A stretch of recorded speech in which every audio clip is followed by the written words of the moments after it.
Dedicatória. Peço perdão às crianças por dedicar este livro a uma pessoa grande. Tem um bom motivo. Essa pessoa grande é o melhor amigo que possuo. Entretanto, tem um outro motivo. Essa pessoa grande é capaz de compreender todas as coisas, até mesmo os livros de criança. Tenho ainda um terceiro. Essa pessoa grande mora na França e ela tem fome e frio. Ela precisa de consolo. Se todos esses motivos não bastam, eu dedico então este livro à criança que essa pessoa grande já foi. Todas as pessoas grandes foram um dia crianças, mas poucas se lembram disso. Corrijo, portanto, a dedicatória a Léon Werth, quando ele era criança.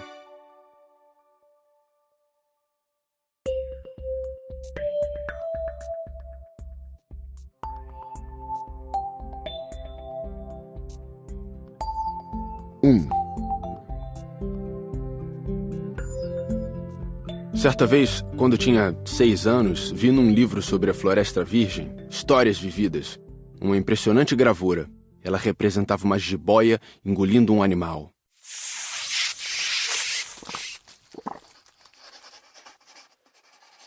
Dizia o livro: as jiboias engolem sem mastigar a presa inteira.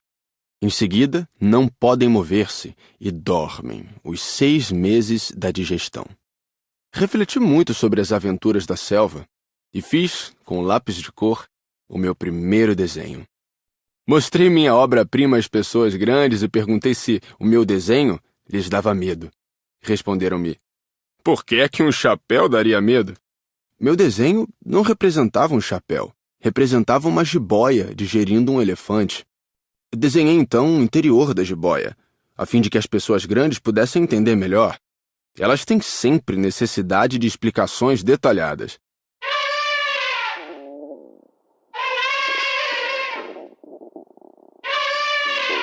As pessoas grandes aconselharam-me a deixar de lado os desenhos de jiboias, abertas ou fechadas, e a dedicar-me de preferência à geografia, à história, à matemática, à gramática. Foi assim que abandonei, aos 6 anos, uma promissora carreira de pintor. Fora desencorajado pelo insucesso do meu desenho número 1 e do meu desenho número 2. As pessoas grandes não compreendem nada sozinhas, e é cansativo para as crianças estar a toda hora explicando. Tive então que escolher uma outra profissão e aprendi a pilotar aviões. Voei por quase todas as regiões do mundo. E a geografia, é claro, me serviu muito. Sabia distinguir, num relance, a China e o Arizona. Isso é muito útil quando se está perdido na noite. Desta forma, ao longo da vida, tive vários contatos com muita gente séria. Convivi com as pessoas grandes. Vi-as bem de perto. Isso não melhorou muito a minha antiga opinião. Quando encontrava uma que me parecia um pouco esclarecida, fazia a experiência do meu desenho número 1, que sempre conservei comigo. Eu queria saber se ela era, na verdade, uma pessoa inteligente. Mas a resposta era sempre a mesma. É um chapéu. Então eu não falava nem de jiboias, nem de florestas virgens, nem de estrelas. Colocava-me no seu nível. Falava de bridge, de golfe, de política, de gravatas. E a pessoa grande ficava encantada de conhecer um homem tão versátil.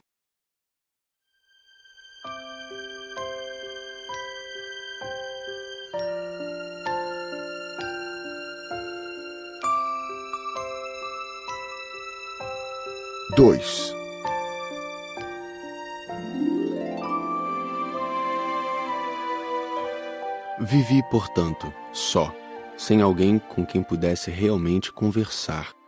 Até o dia em que uma pane obrigou-me a fazer um pouso de emergência no deserto do Saara. Há cerca de 6 anos, alguma coisa se quebrara no motor. E como não trazia comigo nem mecânico nem passageiros, preparei-me para executar sozinho aquele difícil conserto. Era, para mim, questão de vida ou morte.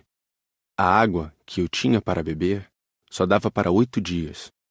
Na primeira noite adormeci sobre a areia, a milhas e milhas de qualquer terra habitada. Estava mais isolado que um náufrago num bote perdido no meio do oceano. Imaginem qual foi a minha surpresa quando, ao amanhecer, uma vozinha estranha me acordou. Dizia: Por favor, desenha-me um carneiro. O quê? Desenha-me um carneiro. Levantei-me num salto, como se tivesse sido atingido por um raio. Esfreguei bem os olhos, olhei ao meu redor e vi aquele homenzinho extraordinário que me observava seriamente. Olhava para essa aparição com olhos arregalados de espanto. Não esqueçam que eu me achava a milhas e milhas de qualquer terra habitada. Ora, o meu pequeno visitante não me parecia nem perdido, nem morto de fadiga, nem morto de fome, de sede ou de medo. Não tinha absolutamente a aparência de uma criança perdida no deserto, a milhas e milhas de qualquer região habitada.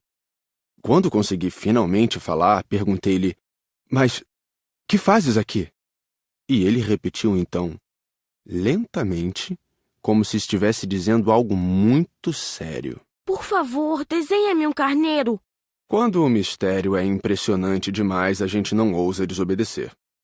Por mais absurdo que aquilo me parecesse, a milhas e milhas de todos os lugares habitados em perigo de vida, tirei do bolso uma folha de papel e uma caneta. Mas lembrei-me, então, que eu havia estudado principalmente geografia, história, matemática e gramática, e disse ao pequeno visitante, um pouco mal-humorado, que eu não sabia desenhar. Respondeu-me: Não tem importância. Desenha-me um carneiro.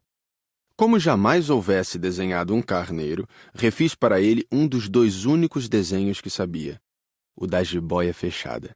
E fiquei surpreso de ouvir o garoto replicar: Não, eu não quero um elefante numa jiboia. A jiboia é perigosa e o elefante toma muito espaço. Tudo é pequeno onde eu moro. Preciso é de um carneiro. Desenha-me um carneiro. Então eu desenhei.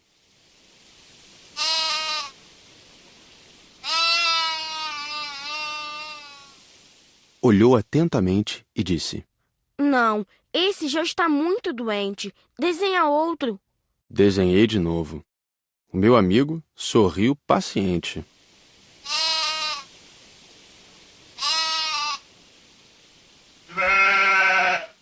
Bem vês que isto não é um carneiro, é um bode. Olha os chifres. Fiz mais uma vez o desenho, mas ele foi recusado como os anteriores.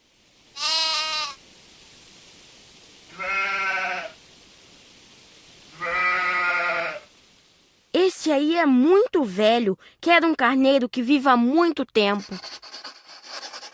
Então, perdendo a paciência e como tinha pressa em desmontar o motor, rabisquei o desenho e arrisquei. Esta é a caixa. O carneiro que queres está aí dentro. Fiquei surpreso ao ver iluminar-se a face do meu pequeno juiz. Era assim mesmo que eu queria. Será preciso muito capim para esse carneiro? Por quê? Porque é muito pequeno onde eu moro. Qualquer coisa chega. Eu te dei somente um carneirinho. Inclinou a cabeça sobre o desenho. Não é tão pequeno assim. Olha, ele adormeceu. E foi assim que conheci, um dia, o Pequeno Príncipe.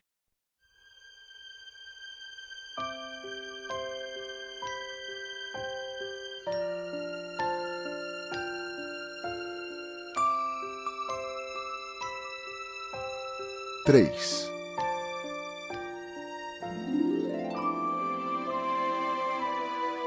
Levei algum tempo para entender de onde ele viera. O príncipezinho, que me fazia milhares de perguntas, parecia nunca escutar as minhas. Palavras pronunciadas ao acaso é que foram pouco a pouco revelando sua história. Assim, quando viu pela primeira vez meu avião, perguntou-me: Que coisa é aquela? Não é uma coisa. Aquilo voa. É um avião. O meu avião. Eu estava orgulhoso de lhe dizer que eu voava. Então ele perguntou meio assustado: Como? Tu caíste do céu? Sim, respondi humildemente. Ah, isto é engraçado. E o Pequeno Príncipe deu uma bela risada que me irritou profundamente. Gosto que levem a sério as minhas desgraças.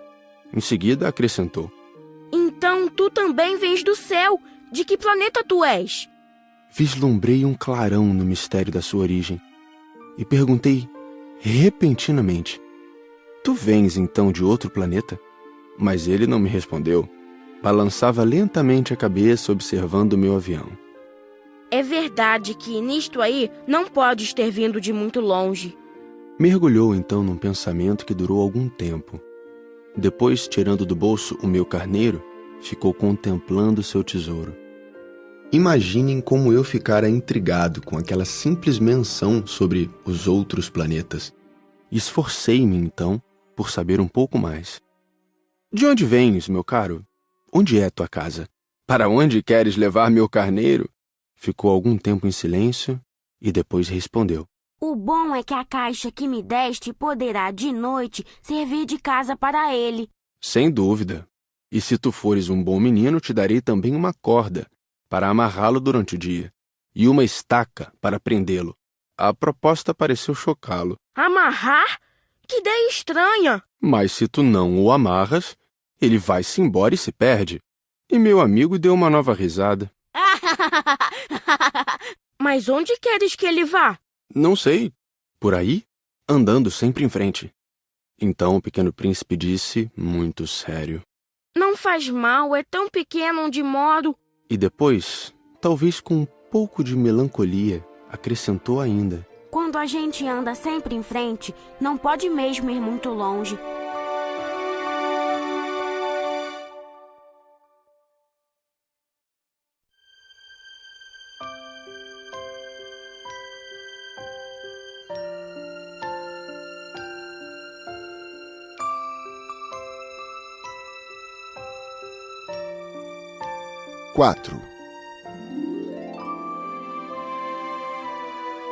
Eu aprendera assim uma segunda coisa, importantíssima. O seu planeta de origem era pouco maior que uma casa. Para mim, isso não era surpresa. Eu sabia que, além dos grandes planetas, Terra, Júpiter, Marte ou Vênus, aos quais se deram nomes, há centenas e centenas de outros, por vezes tão pequenos que mal se veem no telescópio. Quando um astrônomo descobre um deles, dá-lhe por nome um número. Chama-o, por exemplo, asteroide 325. Tenho sérias razões para supor que o planeta de onde viera o príncipe era o asteroide B612. Esse asteroide só foi visto uma vez ao telescópio, em 1909, por um astrônomo turco. Ele fizera na época uma grande demonstração da sua descoberta, num congresso internacional de astronomia. Mas ninguém lhe dera crédito, por causa das roupas típicas que usava. As pessoas grandes são assim. Felizmente, para a reputação do asteroide B612, um ditador turco obrigou o povo, sob pena de morte, a vestir-se à moda europeia.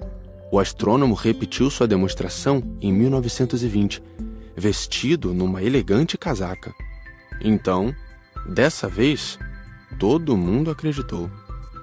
Se lhes dou esses detalhes sobre o asteroide B612 e lhes confio o seu número, é por causa das pessoas grandes.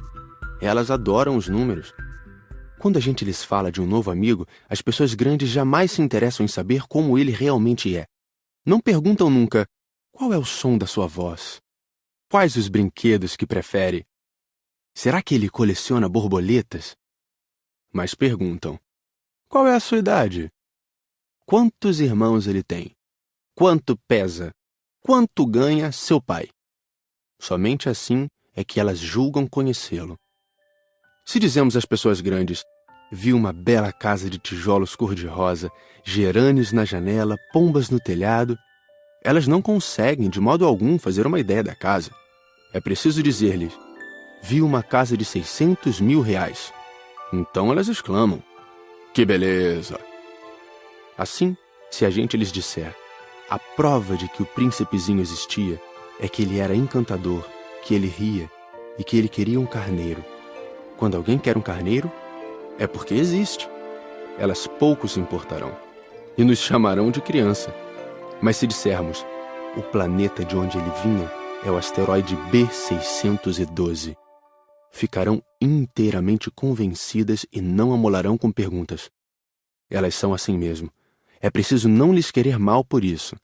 As crianças devem ser muito tolerantes com as pessoas grandes. Mas, com certeza para nós, que compreendemos o significado da vida, os números não têm tanta importância. Gostaria de ter começado esta história como nos contos de fada. Gostaria de ter começado assim. Era uma vez um pequeno príncipe que habitava um planeta pouco maior que ele e que tinha necessidade de um amigo. Para aqueles que compreendem a vida, isto pareceria, sem dúvida, muito mais verdadeiro. Dá-me tanta tristeza narrar essas lembranças. Já faz 6 anos que meu amigo se foi com seu carneiro. Se tento descrevê-lo aqui, é justamente porque não quero esquecê-lo. É triste esquecer um amigo. Nem todo mundo tem amigo. E eu corro o risco de ficar como as pessoas grandes que só se interessam por números. Foi por isso que comprei um estojo de aquarelas e alguns lápis. É difícil voltar a desenhar na minha idade, principalmente quando não se fez outra tentativa além das jiboias fechadas e abertas aos 6 anos. Experimentarei, é claro, fazer os retratos mais parecidos que puder. Mas não tenho muita certeza de conseguir. Um desenho parece passável, outro já é inteiramente diferente. Engano-me também no tamanho. Ora o príncipezinho está muito grande, ora pequeno demais. Hesito também quanto à cor do seu traje. Vou arriscando então aqui e ali. Provavelmente esquecerei detalhes dos mais importantes. Peço que me perdoem. Meu amigo nunca dava explicações. Julgava-me talvez semelhante a ele. Mas, infelizmente, não sei ver carneiro através de caixa. Talvez eu seja um pouco como as pessoas grandes. Devo ter envelhecido.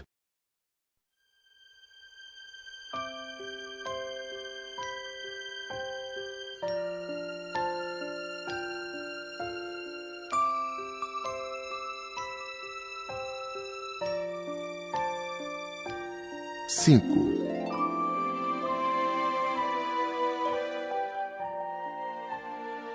A cada dia eu ficava sabendo mais alguma coisa do seu planeta, da partida, da viagem.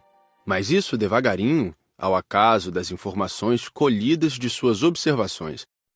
Foi assim que vim a conhecer, no 3º dia, o drama dos baobás.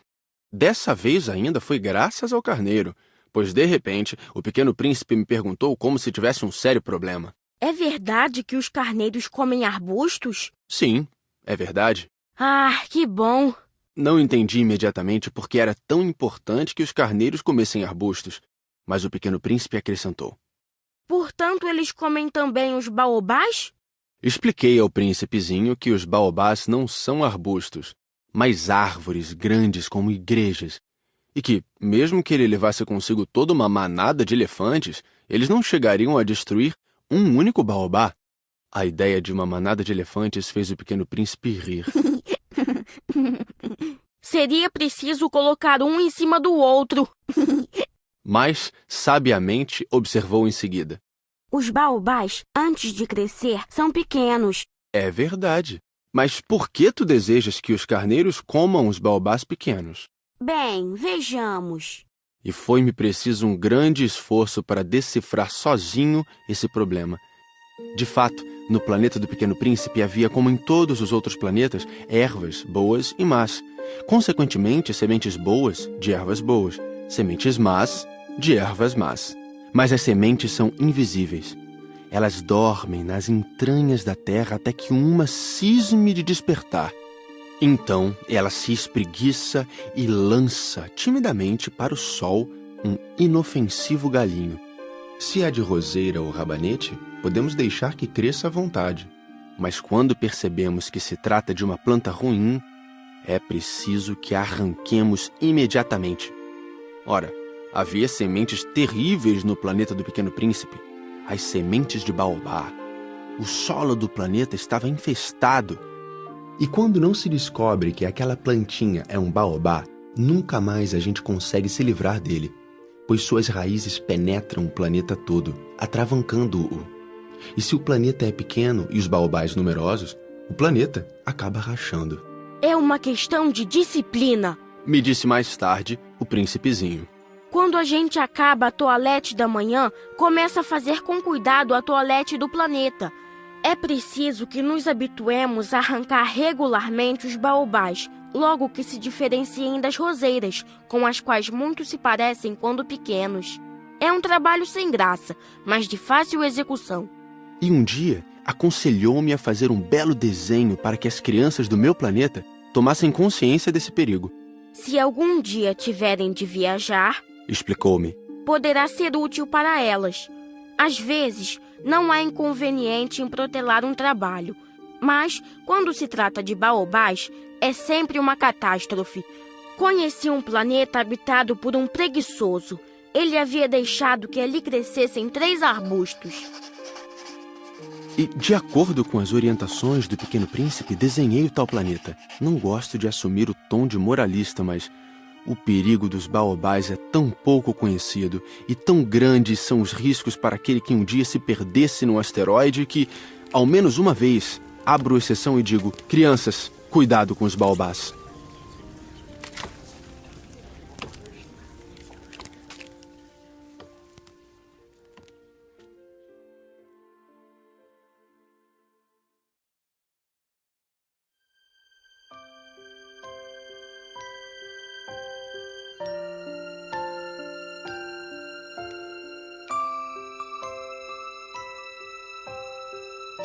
Seis. Ah, Pequeno Príncipe, assim eu comecei a compreender pouco a pouco os segredos da tua triste vidinha. Durante muito tempo não tiveste outra distração a não ser a doçura do pôr do sol. Aprendi esse novo detalhe quando me disseste, na manhã do 4º dia: gosto muito de pôr do sol. Vamos ver um. Mas é preciso esperar. Esperar o quê? Esperar que o sol se ponha. Tu fizeste um ar de surpresa e logo depois riste de ti mesmo. Disseste-me: eu sempre imagino estar em casa. De fato, quando é meio-dia nos Estados Unidos, o sol, todo mundo sabe, está se pondo na França. Bastaria poder ir à França num minuto para assistir ao pôr do sol. Infelizmente, a França é longe demais, mas no teu pequeno planeta, bastava apenas recuar um pouco a cadeira. E assim, contemplavas o crepúsculo todas as vezes que desejavas. Um dia, eu vi o sol se pôr 43 vezes. E logo depois acrescentaste: quando a gente está muito triste, gosta de admirar o pôr do sol. Estavas tão triste assim no dia em que contemplaste os 43? Mas o príncipezinho não respondeu.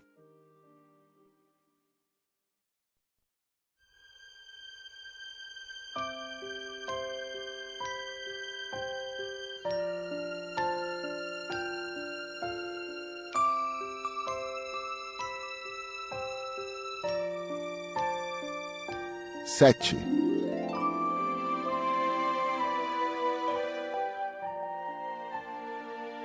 No 5º dia, sempre graças ao carneiro, um segredo da vida do Pequeno Príncipe foi-me revelado. Perguntou-me sem rodeios, como se fora o resultado de uma longa reflexão: um carneiro, se come arbusto, come também as flores? Um carneiro come tudo o que encontra. Mesmo as flores que tenham espinhos? Sim, mesmo as que têm. Então, para que servem os espinhos? Eu não sabia. Estava ocupadíssimo naquele instante, tentando desatarrachar do motor um parafuso muito apertado. Estava bastante preocupado, pois minha pane estava começando a parecer muito grave e a água que tinha para beber era tão pouca que eu temia o pior. Para que servem os espinhos? O Pequeno Príncipe jamais renunciava a uma pergunta uma vez que a tivesse feito. Mas eu estava irritado com o parafuso e respondi qualquer coisa. Espinhos não servem para nada, são pura maldade das flores. Mas, após um silêncio, ele me disse com uma espécie de rancor: não acredito! As flores são fracas, ingênuas. Defendem-se como podem. Elas se julgam poderosas com seus espinhos. Não respondi. Naquele instante eu pensava: se esse parafuso não afrouxar, vou fazê-lo soltar com uma martelada. O príncipezinho perturbou de novo meus pensamentos. E tu pensas então que as flores... Ora, eu não penso nada. Eu respondi qualquer coisa. Eu só me ocupo com coisas sérias. Ele me olhou surpreso. Coisas sérias?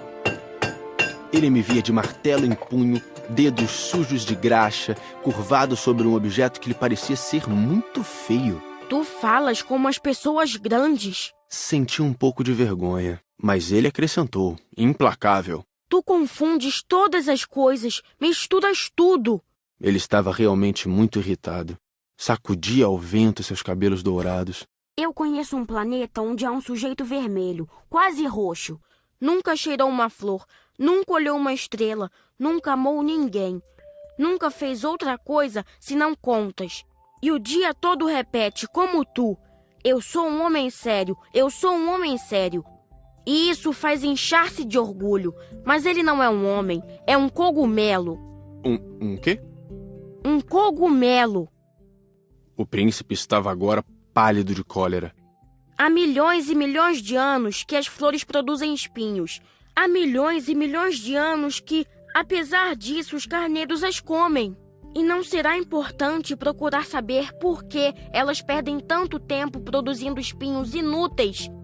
Não terá importância a guerra dos carneiros e das flores? Não será mais importante que as contas do tal sujeito? E se eu, por minha vez, conheço uma flor única no mundo, que só existe no meu planeta, e que um belo dia um carneirinho pode destruir num só golpe, sem saber o que faz, isto não tem importância? Corou um pouco e continuou em seguida. Se alguém ama uma flor da qual só existe um exemplar em milhões e milhões de estrelas, isso basta para fazê-lo feliz quando a contempla. Ele pensa, minha flor está lá, em algum lugar. Mas se o carneiro come a flor, é para ele como se todas as estrelas repentinamente se apagassem. E isto não tem importância. Não pôde dizer mais nada. Imediatamente se pôs a soluçar. A noite caíra. Larguei as ferramentas. Ria-me do martelo, do parafuso, da sede e da morte.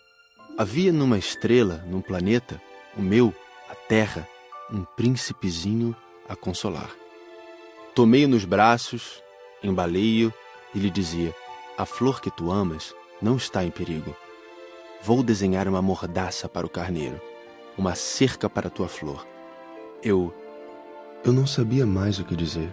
Sentia-me envergonhado. Não sabia como consolá-lo, como me aproximar dele. É tão misterioso o país das lágrimas.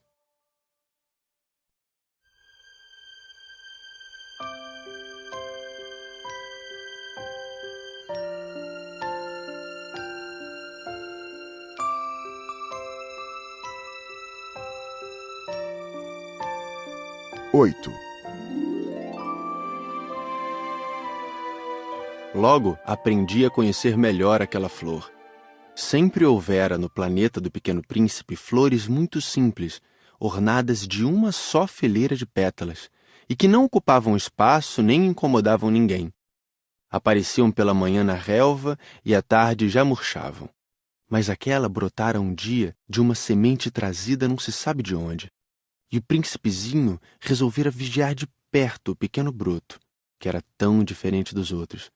Podia ser uma nova espécie de baobá, mas o arbusto logo parou de crescer, e na sua extremidade começou então a se formar uma flor.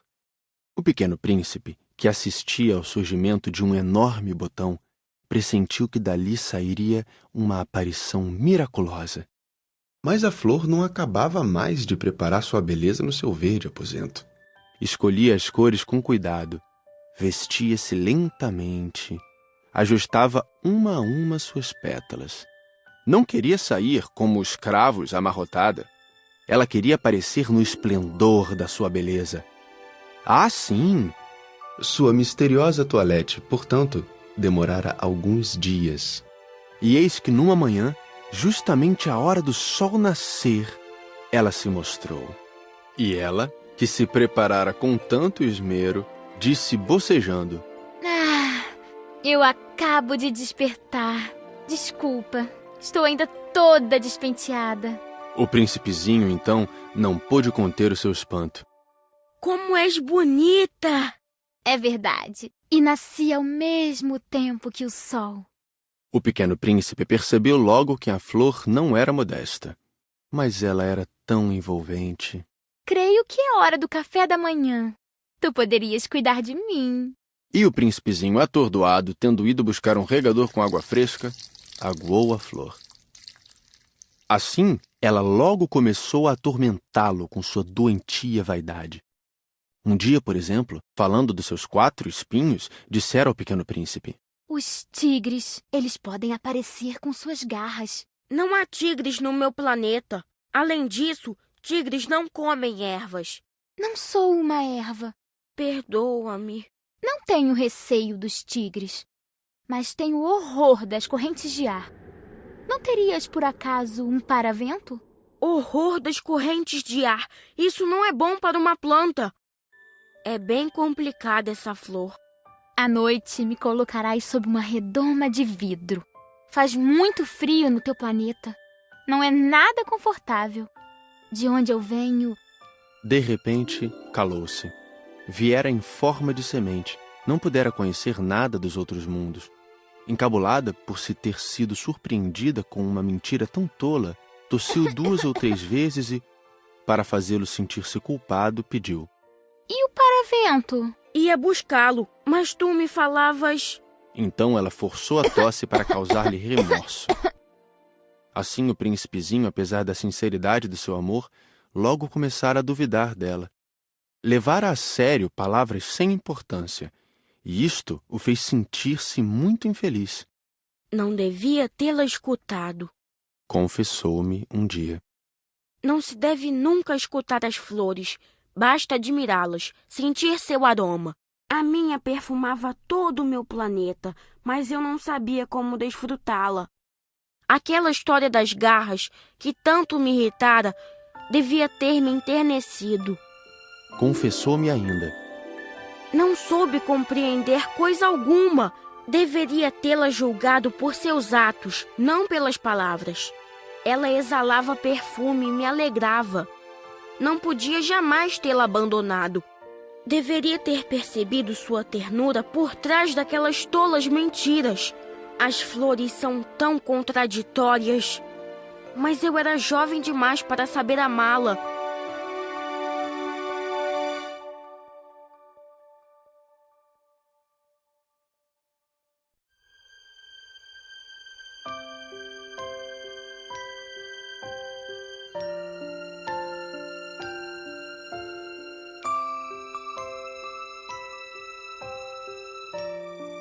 Nove.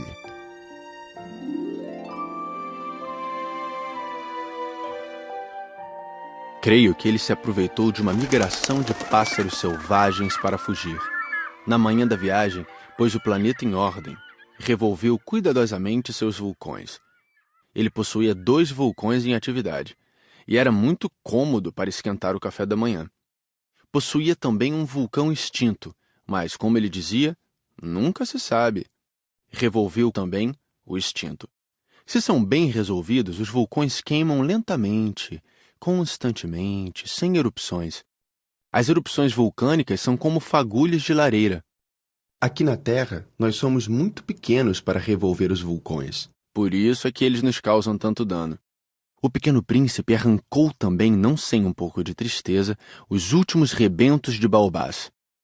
Ele pensava em nunca mais voltar.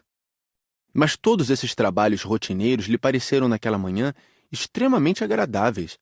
E quando regou pela última vez a flor e se preparava para colocá-la sob a redoma, percebeu que tinha vontade de chorar. Adeus, disse ele à flor. Mas a flor não respondeu. Adeus, repetiu ele. A flor tossiu. Mas não era por causa do resfriado. Eu fui uma tola. Peço-te perdão. Procura ser feliz. A ausência de censuras o surpreendeu. Ficou parado, completamente sem jeito, com a redoma nas mãos. Não podia compreender essa delicadeza.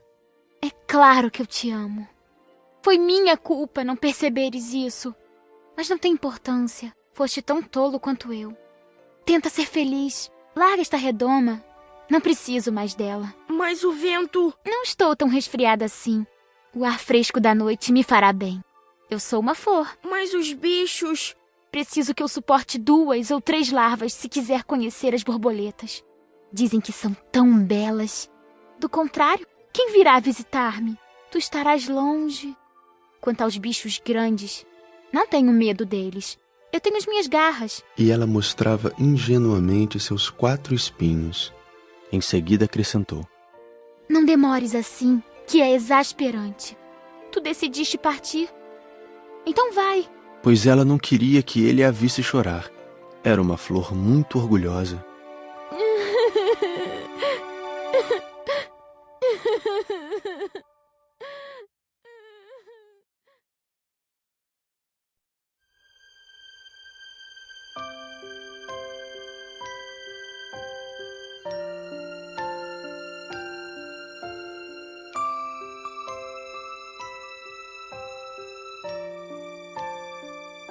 Dez.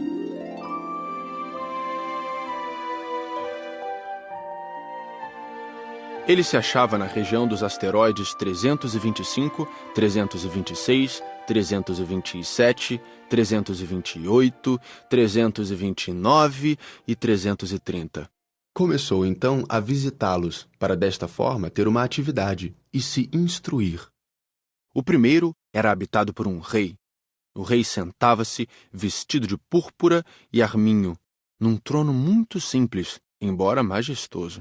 Oh, eis um súdito! Exclamou o rei ao ver o visitante. E o príncipezinho perguntou a si mesmo: Como pode ele reconhecer-me se jamais me viu? Ele não sabia que para os reis o mundo é muito mais simples. Todos os homens são súditos. Aproxima-te para que eu te veja melhor. Disse o rei, todo orgulhoso de poder ser rei para alguém. O pequeno príncipe olhou em volta para achar onde sentar-se, mas o planeta estava todo ocupado pelo magnífico manto de arminho. Ficou então de pé, mas, como estava cansado, bocejou. É contra a etiqueta bocejar na frente do rei. Eu o proíbo. Não posso evitá-lo. Fiz uma longa viagem e não dormi ainda. Então, eu te ordeno que bocejes. Há anos que não vejo ninguém bocejar. Os bocejos são uma raridade para mim. Vamos, boceja. É uma ordem. Isso me intimida. Assim eu não consigo... Disse o pequeno príncipe enrubescido. Então eu te ordeno, ora bocejares e ora... Ele gaguejava um pouco e parecia envergonhado, porque o rei fazia questão de que sua autoridade fosse respeitada. Não tolerava desobediência, era um monarca absoluto. Mas, como era muito bom, dava ordens razoáveis. Se eu ordenasse, costumava dizer, que um general se transformasse numa gaivota e o general não me obedecesse, a culpa não seria do general, seria minha. Posso sentar-me? Perguntou timidamente o príncipezinho. Eu te ordeno que te sentes. Respondeu-lhe o rei, que puxou majestosamente um pedaço do manto de arminho. Mas o pequeno príncipe se espantava. O planeta era minúsculo. Sobre quem reinaria o rei? Majestade, eu vos peço perdão de ousar interrogar-vos. Eu te ordeno que me interrogues. Majestade, sobre quem é que reinais? Sobre tudo. Respondeu o rei com uma grande simplicidade. Sobre tudo? O rei, com um gesto simples, indicou o seu planeta, os outros planetas e também as estrelas. Sobre tudo isso? Sobre tudo isso. Pois ele não era apenas um monarca absoluto, era também um monarca universal. E as estrelas vos obedecem? Sem dúvida. Obedecem prontamente. Eu não tolero indisciplina. Tanto poder maravilhou o pequeno príncipe. Se ele fosse detentor desse poder, teria podido assistir não a 43, mas a 72, ou mesmo a 100, ou mesmo a 200 pôres do sol no mesmo dia, sem precisar sequer afastar a cadeira. e, como se sentisse um pouco triste ao pensar no seu pequeno planeta abandonado, ousou solicitar ao rei uma graça. Eu desejava ver um pôr do sol. Fazei-me esse favor. Ordenai ao sol que se ponha. Se eu ordenasse a meu general voar de uma flor a outra como borboleta, ou escrever uma tragédia, ou transformar-se numa gaivota, e o general não executasse a ordem recebida, quem, ele ou eu, estaria errado? Vós? Exato. É preciso exigir de cada um o que cada um pode dar. A autoridade se baseia na razão. Se ordenares a teu povo que ele se lance ao mar, todos se rebelarão. Eu tenho o direito de exigir obediência porque minhas ordens são razoáveis. E meu pôr do sol? Lembrou o pequeno príncipe, que nunca esquecia uma pergunta que tivesse feito. Teu pôr do sol tu o terás. Eu o exigirei. Mas eu esperarei na minha sabedoria de governante que as condições sejam favoráveis. Quando serão? Hein? Respondeu o rei, que consultou inicialmente um enorme calendário. Será lá por volta de 7h40 esta noite, e tu verás como sou bem obedecido. O príncipezinho bocejou. Sentia falta de seu pôr do sol. E depois, já estava começando a se aborrecer. Não tenho mais nada que fazer aqui. Vou prosseguir minha viagem. Não partas. Retrucou o rei, que estava orgulhoso de ter um súdito. Não partas. Eu te faço ministro. Ministro de quê? Da justiça. Mas não há ninguém para julgar. Nunca se sabe. Ainda não dei a volta no meu reino. Estou muito velho. Não tenho espaço para uma carruagem. E andar cansa-me muito. Mas eu já vi. Disse o pequeno príncipe, que se inclinou para dar uma olhadela no outro lado do planeta. Não consigo ver ninguém. Tu julgarás a ti mesmo. É o mais difícil. É bem mais difícil julgar a si mesmo que julgar os outros. Se consegues fazer um bom julgamento de ti, és um verdadeiro sábio. Mas eu posso julgar a mim próprio em qualquer lugar. Não preciso, para isso, ficar morando aqui. Eu tenho quase certeza de que há um velho rato no meu planeta. Eu o escuto de noite. Tu poderás julgar esse rato. Tu o condenarás à morte de vez em quando. Assim, a vida dele dependerá da tua justiça. Mas tu o perdoarás sempre, para poupá-lo, pois só temos um. Eu não gosto de condenar à morte e acho que vou mesmo embora. Não, disse o rei, mas o príncipezinho, tendo terminado os preparativos, não quis afligir o velho monarca. Se Vossa Majestade deseja ser prontamente obedecido, poderá dar-me uma ordem razoável. Poderia ordenar-me, por exemplo, que partisse em menos de 1 minuto. Parece-me que as condições são favoráveis. Como o rei não dissesse nada, o príncipe hesitou um pouco, depois suspirou e partiu. Eu te faço meu embaixador. Apressou-se o rei em gritar. Tinha um ar de grande autoridade. As pessoas grandes são muito esquisitas, pensava o pequeno príncipe durante a viagem.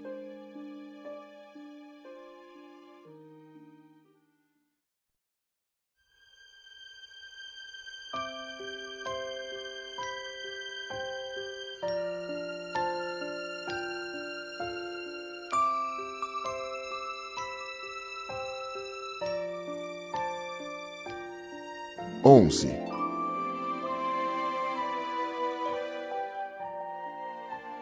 O segundo planeta era habitado por um vaidoso. Um admirador vem visitar-me. Exclamou à distância o vaidoso. Mal avistara o príncipezinho, porque para os vaidosos, os outros homens são seus admiradores. Bom dia. Tu tens um chapéu engraçado. É para agradecer. Para agradecer quando me aclamam. Infelizmente, não passa ninguém por aqui. Ah, é? Bate tuas mãos, uma na outra. O príncipezinho bateu as mãos uma na outra. O vaidoso agradeceu modestamente, erguendo o chapéu. Ah, isso é mais divertido que a visita ao rei, disse para si próprio, e recomeçou a bater as mãos uma na outra. O vaidoso tornou a agradecer, tirando o chapéu. Após 5 minutos de exercício, o príncipezinho cansou-se com a monotonia daquele jogo. E para o chapéu cair, o que é preciso fazer? Mas o vaidoso não ouviu. Os vaidosos só ouvem os elogios. Não é verdade que tu me admiras muito? O que quer dizer admirar? Admirar significa reconhecer que eu sou o homem mais belo, mais bem vestido, mais rico e o mais inteligente de todo o planeta. Mas só tu moras no teu planeta. Dá-me esse prazer. Admira-me assim mesmo. Eu te admiro. Disse o príncipezinho dando de ombros. Mas de que te serve isso? E o pequeno príncipe foi-se embora. As pessoas grandes são de fato muito estranhas, pensou ele, continuando sua viagem.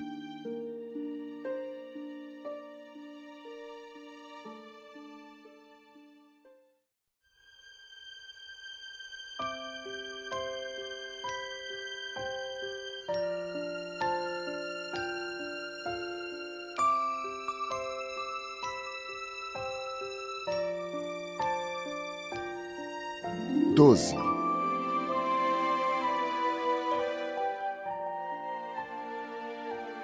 O planeta seguinte era habitado por um bêbado.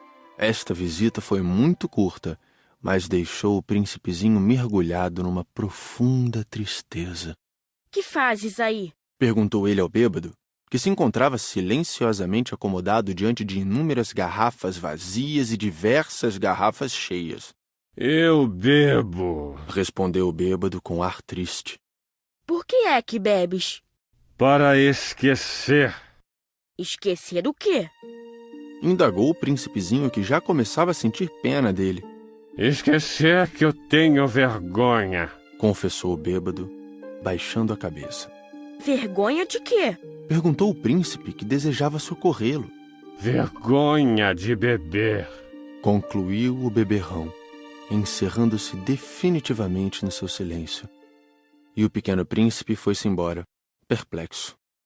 As pessoas grandes são decididamente estranhas, muito estranhas, dizia para si mesmo, durante a viagem.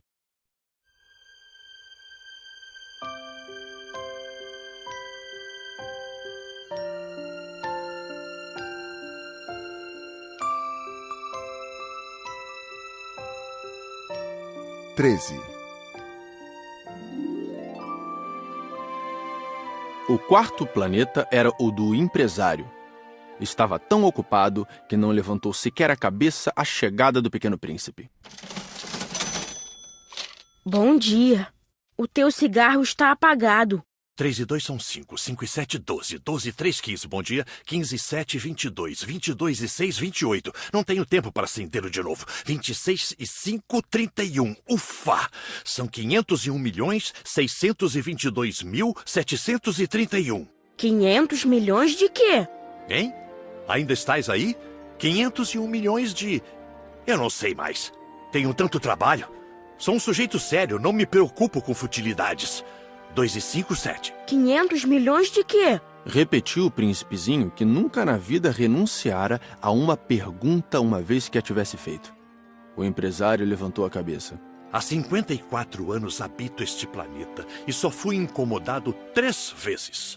A primeira vez foi há 22 anos, por um besouro que veio não sei de onde. Fazia um barulho terrível e cometi 4 erros na soma. A segunda foi há 11 anos, quando tive uma crise de reumatismo. Por falta de exercício. Não tenho tempo para passear, sou um sujeito sério. A terceira é esta. Eu dizia, portanto, 501 milhões... Milhões de quê? O empresário compreendeu que não havia chance de ter paz. Milhões dessas coisinhas que se veem às vezes no céu. Moscas? Não, essas coisinhas que brilham. Vagalumes? Também não. Essas coisinhas douradas que fazem sonhar os preguiçosos. Mas eu sou uma pessoa séria, não tenho tempo para divagações. Ah, estrelas? Isso mesmo, estrelas. E que fazes com 500 milhões de estrelas? 501.622.731. Eu sou um sujeito sério, gosto de exatidão. E que fazes com essas estrelas? O que faço com elas? Sim. Nada, eu as possuo. Tu possuis as estrelas? Sim. Mas eu já vi um rei que... Os reis não possuem, eles reinam sobre. É muito diferente. E de que te serve possuir as estrelas? Serve-me para ser rico. E para que te serve ser rico? Para comprar outras estrelas, se alguém achar. Esse aí, disse o príncipezinho para si mesmo, raciocina um pouco como o bêbado. No entanto, fez ainda algumas perguntas. Como pode a gente possuir as estrelas? De quem são elas? Eu não sei, de ninguém. Logo, são minhas, porque pensei nisso primeiro. Basta isso? Sem dúvida. Quando achas um diamante que não é de ninguém, ele é teu. Quando achas uma ilha que não é de ninguém, ela é tua. Quando tens uma ideia antes dos outros, tu a registras, ela é tua. Portanto, eu possuo as estrelas, pois ninguém antes de mim teve a ideia de as possuir. Isso é verdade. E que fazes tu com elas? Eu as administro, eu as conto e reconto.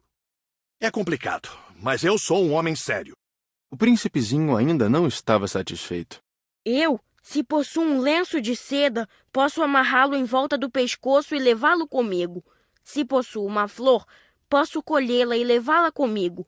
Mas tu não podes levar as estrelas. Não, mas posso colocá-las no banco. Que quer dizer isso? Isso quer dizer que eu escrevo num pedaço de papel o número de estrelas que possuo.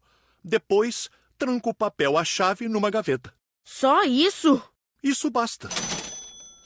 É divertido, pensou o príncipezinho.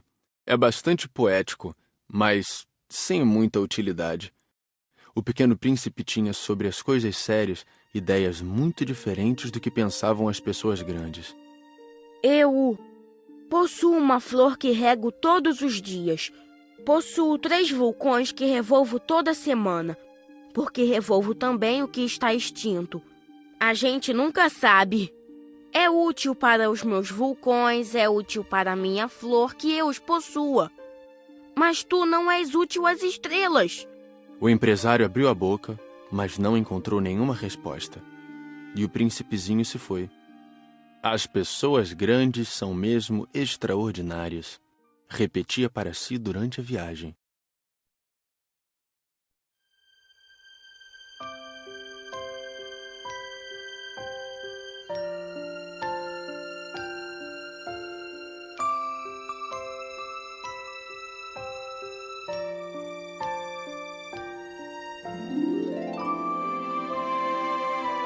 Quatorze.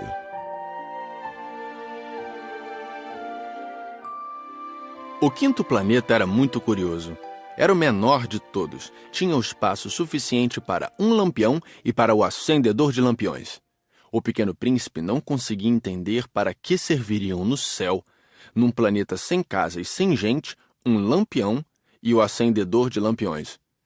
No entanto, disse consigo mesmo: talvez esse homem seja mesmo um tolo. No entanto, é menos tolo que o rei, que o vaidoso, que o empresário, que o beberrão. Seu trabalho, ao menos, tem um sentido. Quando acende o lampião, é como se fizesse nascer mais uma estrela ou uma flor. Quando o apaga, porém, faz adormecer a estrela ou a flor. É um belo trabalho, e sendo belo, tem sua utilidade. Quando alcançou o planeta, saudou educadamente o acendedor. Bom dia. Por que acabas de apagar teu lampião? É o regulamento. Bom dia. Qual é o regulamento? É apagar meu lampião. Boa noite. E tornou a acender. Mas por que acabas de acendê-lo de novo? É o regulamento. Eu não compreendo. Não é para compreender. Regulamento é regulamento. Bom dia. E apagou o lampião. Em seguida, enxugou a testa num lenço de losangos vermelhos. Eu executo uma tarefa terrível. No passado era mais sensato. Apagava de manhã e acendia à noite. Tinha o resto do dia para descansar e toda a noite para dormir. E depois disso, mudou o regulamento? O regulamento não mudou. Aí é que está o problema. O planeta a cada ano gira mais depressa e o regulamento não muda. E então? Agora que ele dá uma volta por minuto, não tenho mais 1 segundo de repouso. Acendo e apago uma vez por minuto. Ah, que engraçado. Os dias aqui duram 1 minuto. Não é nada engraçado. Já faz 1 mês que estamos conversando. 1 mês? Sim, 30 minutos, 30 dias. Boa noite. E acendeu o lampião. O pequeno príncipe respeitou e gostou daquele acendedor tão fiel ao regulamento. Lembrou-se dos pores do sol que ele mesmo provocava, apenas recuando sua cadeira. Quis ajudar seu amigo. Sabes, conheço uma maneira de descansares quando quiseres. Eu sempre quero descansar. Pois a gente pode ser ao mesmo tempo fiel e preguiçoso. E o príncipezinho prosseguiu. Teu planeta é tão pequeno que podes com 3 passos contorná-lo. Basta andares bem lentamente, de modo a ficares sempre ao sol. Quando desejares descansar, tu caminharás, e o dia durará o tempo que quiseres. Isso não adianta muito. O que eu mais gosto na vida é de dormir. Então não há solução. Não há solução. Bom dia. E apagou o lampião. Esse aí, pensou o príncipezinho ao prosseguir a viagem para mais longe, esse aí seria desprezado por todos os outros. O rei, o vaidoso, o beberrão, o empresário. No entanto, é o único que não me parece ridículo. Talvez porque é o único que se ocupa de outra coisa que não seja ele próprio. Suspirou lamentando e completou. Era o único com quem eu poderia ter feito amizade. Mas seu planeta é mesmo pequeno demais. Não há lugar para 2. O que o pequeno príncipe não ousava admitir é que lamentava partir desse planeta abençoado com 1440 pores do sol a cada 24 horas.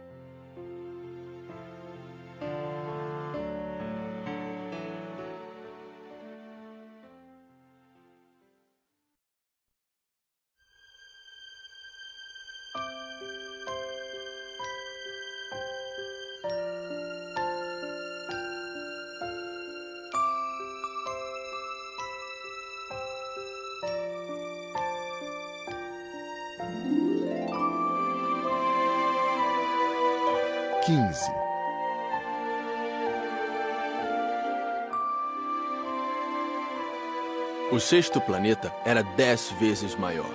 Era habitado por um velho que escrevia em livros enormes. Ora, vejam, eis um explorador! Exclamou ele logo que avistou o pequeno príncipe. O príncipezinho sentou-se à mesa meio ofegante. Já viajara tanto. De onde vens? Que livro é esse? Que faz o senhor aqui? Sou geógrafo. Que é um geógrafo? É um especialista que sabe onde se encontram os mares, os rios, as cidades, as montanhas, os desertos. Isto é bem interessante. Eis, afinal, uma verdadeira profissão. E lançou um olhar ao seu redor no planeta do geógrafo. Nunca havia visto planeta tão grandioso. O seu planeta é muito bonito. Há oceanos nele? Não sei te dizer. Ah... O príncipezinho estava decepcionado. E montanhas? Não sei te dizer. E cidades? E rios? E desertos? Também não sei te dizer. Disse o geógrafo pela 3ª vez. Mas o senhor é geógrafo. É verdade, mas não sou explorador. Faltam-me exploradores. Não é o geógrafo quem vai contar as cidades, os rios, as montanhas, os mares, os oceanos, os desertos. O geógrafo é muito importante para ficar passeando. Nunca abandona sua escrivaninha. mas recebe os exploradores, interroga-os e anota seus relatos de viagem. E quando algum lhe parece mais interessante, o geógrafo faz um inquérito sobre a moral do explorador. Por quê? Porque um explorador que mentisse produziria catástrofes nos livros de geografia, assim como um explorador que bebesse demais. Por quê? Porque os bêbados veem em dobro. Então o geógrafo anotaria 2 montanhas, onde, na verdade, só há uma. Conheço alguém que seria um mau explorador. É possível. Pois bem, quando a moral do explorador parece boa, faz-se uma investigação sobre a sua descoberta. Vai-se vê-la? Não, seria muito complicado. Mas exige-se do explorador que ele forneça provas. Tratando-se, por exemplo, da descoberta de uma grande montanha, é essencial que ele traga grandes pedras. O geógrafo, de repente, se entusiasmou. Mas tu vens de longe. Certamente és explorador. Portanto, vais descrever-me o teu planeta. E o geógrafo, tendo aberto seu caderno, apontou o lápis. Anotam-se primeiro a lápis as narrações dos exploradores. Espera-se, para anotar a caneta, que o explorador tenha trazido as provas. Então? Onde eu moro não é interessante. É muito pequeno. Eu tenho 3 vulcões, 2 vulcões em atividade e um vulcão extinto. A gente nunca sabe. A gente nunca sabe? Repetiu o geógrafo. Tenho também uma flor. Nós não anotamos as flores. Por que não? É o mais bonito. Porque as flores são efêmeras. Que quer dizer efêmera? Os livros de geografia são os mais exatos. Nunca ficam ultrapassados. É muito raro que uma montanha mude de lugar. É muito raro um oceano secar. Nós escrevemos coisas eternas. Mas os vulcões extintos podem voltar à atividade. Interrompeu o Pequeno Príncipe. Que quer dizer efêmera? Que os vulcões estejam extintos ou não, isso dá no mesmo para nós. O que nos interessa é a montanha. Ela não muda. Mas que quer dizer efêmera? Repetiu o príncipezinho, que jamais renunciara a uma pergunta que tivesse feito. Quer dizer ameaçada de desaparecer brevemente. Minha flor está ameaçada de desaparecer brevemente? Sem dúvida. Minha flor é efêmera, pensou o Pequeno Príncipe, e não tem mais que 4 espinhos para defender-se do mundo, e eu a deixei sozinha. Esse foi seu primeiro gesto de remorso, mas retomou a coragem. Qual planeta me aconselha a visitar? A Terra goza de boa reputação. E o príncipezinho partiu, pensando na sua flor.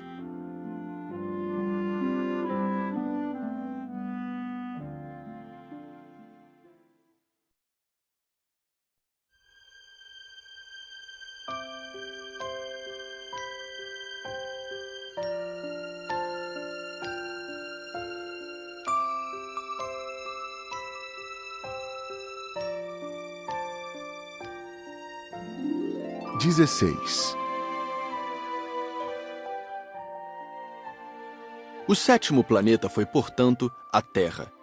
A Terra não é um planeta qualquer. Contam-se lá 111 reis, não esquecendo, é claro, os reis negros, 7.000 geógrafos, 900.000 negociantes, 7,5 milhões de beberrões e 311 milhões de vaidosos. Isto é, cerca de 2 bilhões de pessoas grandes. Para dar-lhes uma ideia das dimensões da Terra, eu lhes direi que antes da invenção da eletricidade, era necessário manter, para o conjunto dos seus 6 continentes, um verdadeiro exército de 462.511 acendedores de lampiões. Visto um pouco de longe, isto dava um magnífico efeito. Os movimentos desse exército eram ritmados como os de um balé de ópera. Primeiro era a vez dos acendedores de lampiões da Nova Zelândia e da Austrália. Esses, depois de acenderem seus lampiões, iam dormir. Entravam então na dança os acendedores de lampiões da China e da Sibéria. E estes, tendo concluído suas tarefas, também desapareciam nos bastidores. Chegava a vez dos acendedores de lampiões da Rússia e das Índias, depois os da África e da Europa. A seguir, os da América do Sul, depois os da América do Norte. E eles jamais se enganavam na ordem de entrada em cena. Era um espetáculo grandioso. Apenas dois, o acendedor do único lampião do Polo Norte e o seu colega, do único lampião do Polo Sul, levavam uma vida preguiçosa e negligente. Trabalhavam somente 2 vezes por ano.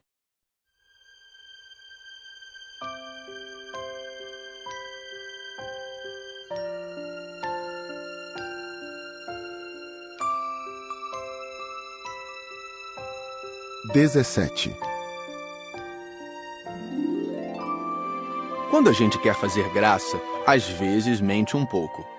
Não fui lá muito honesto ao lhes falar dos acendedores de lampiões. Corro o risco de dar uma falsa ideia do nosso planeta àqueles que não o conhecem. Os homens ocupam, na verdade, muito pouco espaço na superfície da Terra. Se os 2 bilhões de habitantes que povoam a Terra se mantivessem de pé, colados uns aos outros, como para um comício, facilmente se acomodariam numa praça pública de 20 milhas de comprimento por 20 de largura. Poderíamos agrupar toda a humanidade na menor das ilhas do Pacífico. As pessoas grandes não acreditarão, é claro. Elas julgam ocupar muito espaço. Imaginam-se tão importantes quanto os baobás. Peçam-lhes então que façam as contas. Elas adoram os números. Ficarão contentes com isso. Mas não percam seu tempo nessa matemática. É desnecessário. Sei que acreditam em mim. O Pequeno Príncipe, uma vez na Terra, ficou muito surpreso de não ver ninguém. Já receava ter se enganado de planeta quando um anel cor de lua remexeu na areia. Boa noite. Boa noite. Respondeu a serpente. Em que planeta me encontro? Na Terra, na África. Ah, e não há ninguém na Terra? Aqui é um deserto. Não há ninguém nos desertos. A Terra é grande. O Pequeno Príncipe sentou-se numa pedra e ergueu os olhos para o céu. As estrelas são todas iluminadas. Será que elas brilham para que cada um possa um dia encontrar a sua? Olha o meu planeta, está bem em cima de nós. Mas como ele está longe... Teu planeta é belo. Que vens fazer aqui? Tenho problemas com uma flor. Ah! Exclamou a serpente. E se calaram. Onde estão os homens? Tornou a perguntar o príncipezinho. A gente se sente um pouco só no deserto. Entre os homens, a gente também se sente só. O Pequeno Príncipe olhou-a por longo tempo. Tu és um bichinho engraçado, fino como um dedo. Mas sou mais poderosa do que o dedo de um rei. O príncipezinho sorriu. Tu não és tão poderosa assim. Não tens nem patas. Não podes sequer viajar. Eu posso levar-te mais longe que um navio. Ela enrolou-se no tornozelo do Pequeno Príncipe como se fosse um bracelete de ouro. Aquele que eu toco, eu o devolvo à terra de onde veio. Mas tu és puro e vens de uma estrela. Tenho pena de ti, tão fraco nessa terra de granito. Posso ajudar-te um dia, se tiveres muita saudade do teu planeta. Posso... Ah, eu te compreendo muito bem. Mas por que falas sempre por enigmas? Eu os resolvo todos. Disse a serpente. E calaram-se, os dois.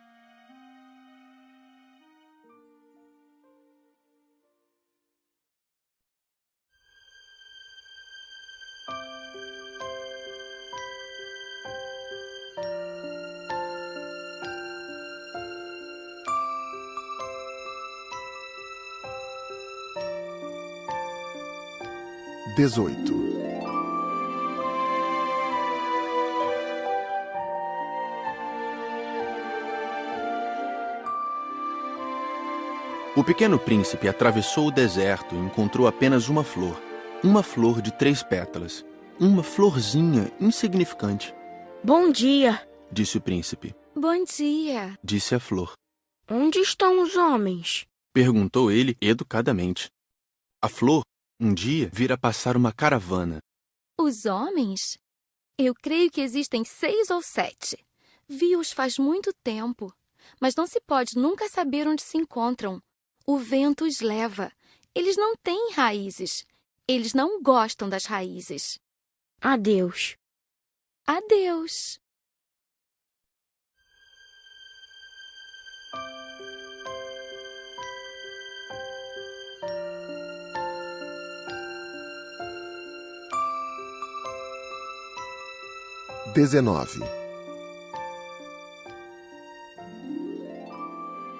O pequeno príncipe escalou uma grande montanha. As únicas montanhas que conhecera eram os 3 vulcões que lhe batiam no joelho. O vulcão extinto servia-lhe de tamborete. De uma montanha tão alta como esta, pensava ele, verei todo o planeta e todos os homens. Mas só viu pedras pontudas como agulhas. Bom dia, disse ele ao Léo. Bom dia, bom dia, bom dia. Respondeu o eco. Quem és tu? Perguntou o príncipezinho. Quem és tu? Quem és tu? Quem és tu? Respondeu o eco. Sejam meus amigos, eu estou só. Disse ele. Estou só, estou só, estou só. Respondeu o eco. Que planeta engraçado, pensou então. É completamente seco, pontudo e salgado. E os homens não têm imaginação. Repetem o que a gente diz. No meu planeta eu tinha uma flor. E era sempre ela que falava primeiro.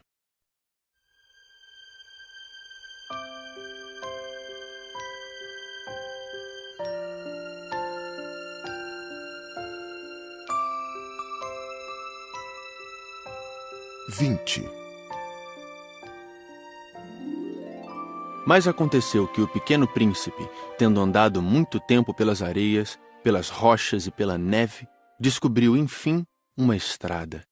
E as estradas vão todas em direção aos homens. Bom dia. Era um jardim cheio de rosas. Bom dia. Bom dia. Bom dia. Disseram as rosas. Ele as contemplou. Eram todas iguais à sua flor. Quem sois? Perguntou ele, espantado. Somos as rosas. Ah. E ele se sentiu profundamente infeliz. Sua flor lhe havia dito que ela era a única de sua espécie em todo o universo. E eis que havia 5.000 iguaizinhas num só jardim. Ela teria se envergonhado, pensou ele. Se visse isto, começaria a tossir, simularia morrer para escapar ao ridículo, e eu seria obrigado a fingir que cuidava dela, porque senão, só para me humilhar, ela seria bem capaz de morrer de verdade. Depois refletiu ainda. Eu me julgava rico por ter uma flor única e possuo apenas uma rosa comum. Uma rosa e 3 vulcões, que não passam do meu joelho, estando um, talvez, extinto para sempre. Isso não faz de mim um príncipe muito poderoso. E deitado na relva, ele chorou.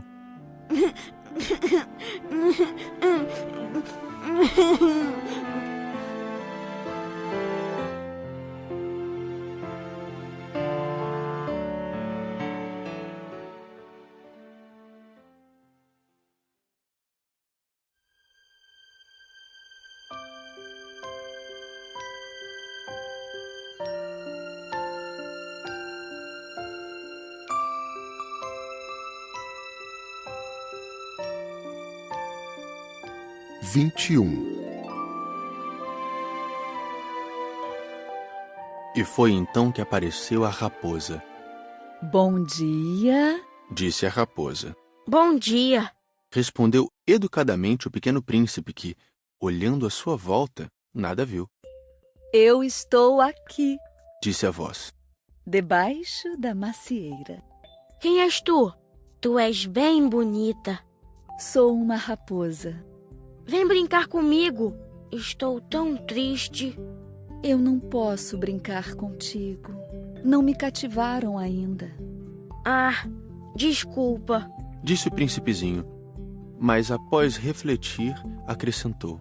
Que quer dizer cativar? Tu não és daqui. Que procuras? Procuro os homens. Que quer dizer cativar? Os homens têm fuzis e caçam. É assustador. Criam galinhas também. É a única coisa que fazem de interessante. Tu procuras galinhas? Não. Eu procuro amigos. Que quer dizer cativar? É algo quase sempre esquecido. Significa criar laços. Criar laços? Exatamente. Tu não és ainda para mim, senão um garoto inteiramente igual a 100.000 outros garotos. E eu não tenho necessidade de ti. E tu também não tens necessidade de mim. Não passo a teus olhos de uma raposa igual a 100.000 outras raposas. Mas se tu me cativas, nós teremos necessidade um do outro. Serás para mim único no mundo, e eu serei para ti única no mundo. Começo a compreender. Existe uma flor. Eu creio que ela me cativou. É possível. Vê-se tanta coisa na terra. Ah, não foi na terra. A raposa pareceu intrigada. Num outro planeta? Sim. Há caçadores nesse planeta? Não. Que bom. E galinhas? Também não. Nada é perfeito. Suspirou a raposa. Mas a raposa retomou seu raciocínio. Minha vida é monótona. Eu caço as galinhas e os homens me caçam. Todas as galinhas se parecem e todos os homens se parecem também. Isso me incomoda um pouco. Mas se tu me cativas, minha vida será como que cheia de sol. Conhecerei um barulho de passos que será diferente dos outros. Os outros passos me fazem entrar debaixo da terra. Os teus me chamarão para fora da toca, como se fosse música. E depois, olha, vês lá longe os campos de trigo?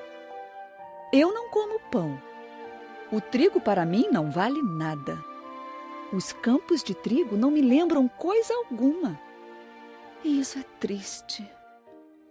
Mas tu tens cabelos dourados. Então será maravilhoso quando me tiveres cativado. O trigo, que é dourado, fará com que eu me lembre de ti. E eu amarei o barulho do vento no trigo. A raposa calou-se e observou por muito tempo o príncipe. Por favor, cativa-me. Eu até gostaria, mas não tenho muito tempo. Tenho amigos a descobrir e muitas coisas a conhecer. A gente só conhece bem as coisas que cativou. Os homens não têm mais tempo de conhecer coisa alguma. Compram tudo já pronto nas lojas. Mas como não existem lojas de amigos, os homens não têm mais amigos. Se tu queres um amigo, cativa-me. Que é preciso fazer? É preciso ser paciente. Tu te sentarás primeiro um pouco longe de mim, assim, na relva. Eu te olharei com um canto do olho e tu não dirás nada. A linguagem é uma fonte de mal-entendidos. Mas cada dia te sentarás um pouco mais perto. No dia seguinte, o príncipezinho voltou.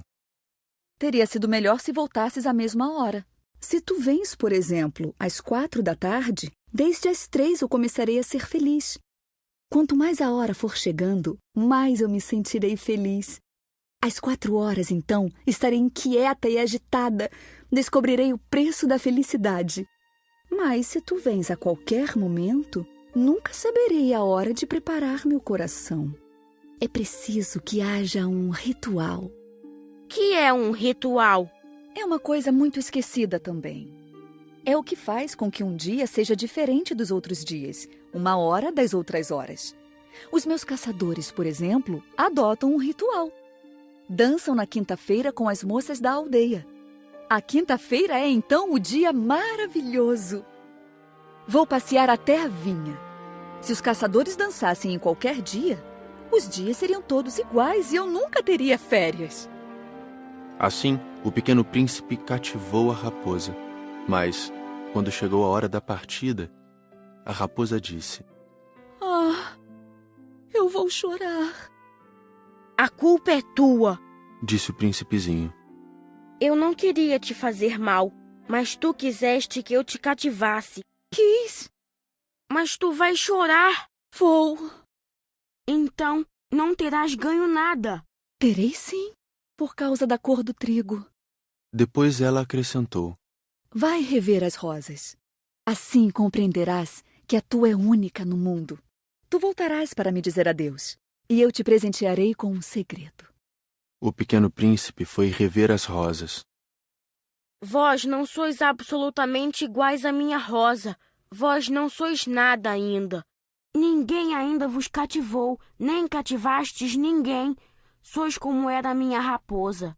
Era uma raposa igual a 100.000 outras, mas eu a tornei minha amiga. Agora ela é única no mundo. E as rosas ficaram desapontadas. Sois belas, mas vazias. Não se pode morrer por vós. Um passante qualquer, sem dúvida, pensaria que a minha rosa se parece convosco. Ela sozinha é, porém, mais importante que todas vós, pois foi ela quem eu reguei. Foi ela quem pus sob a redoma. Foi ela quem abriguei com o paravento. Foi nela que eu matei as larvas, exceto 2 ou 3, por causa das borboletas. Foi ela quem eu escutei queixar-se ou gabar-se, ou mesmo calar-se algumas vezes, já que ela é a minha rosa. E voltou então a raposa. Adeus. Adeus. Eis o meu segredo. É muito simples. Só se vê bem com o coração. O essencial é invisível aos olhos. O essencial é invisível aos olhos. Repetiu o príncipezinho para não se esquecer. Foi o tempo que perdeste com tua rosa que a fez tão importante. Foi o tempo que eu perdi com a minha rosa. Repetiu ele para não se esquecer. Os homens esqueceram essa verdade. Disse ainda a raposa. Mas tu não a deves esquecer. Tu te tornas eternamente responsável por aquilo que cativas. Tu és responsável pela tua rosa. Eu sou responsável pela minha rosa. Repetiu o príncipezinho, para não se esquecer.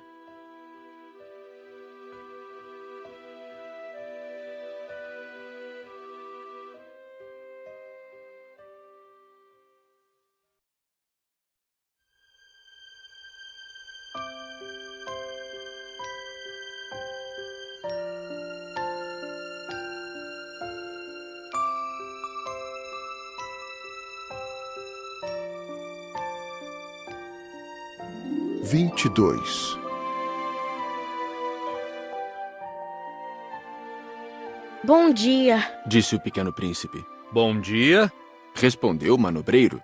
Que fazes aqui? Eu separo os passageiros em blocos de 1000. Despacho os trens que os carregam, ora para a direita, ora para a esquerda. E um trem iluminado, roncando como um trovão, fez tremer a cabine do manobreiro.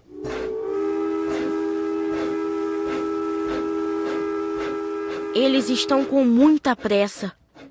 O que é que estão procurando? Nem o homem da locomotiva sabe. E apitou, vindo em sentido inverso, um outro trem iluminado.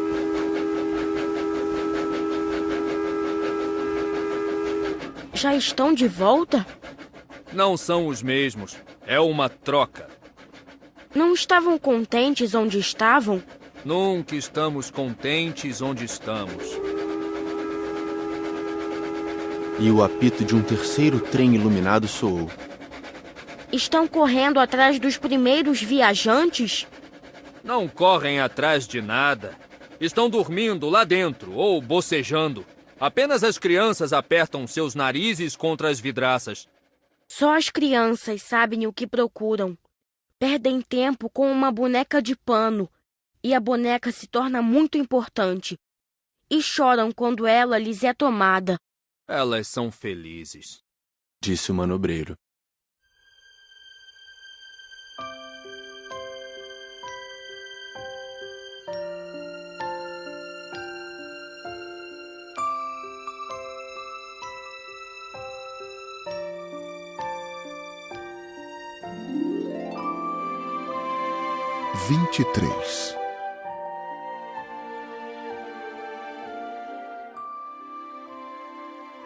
Bom dia, disse o pequeno príncipe. Bom dia, disse o vendedor.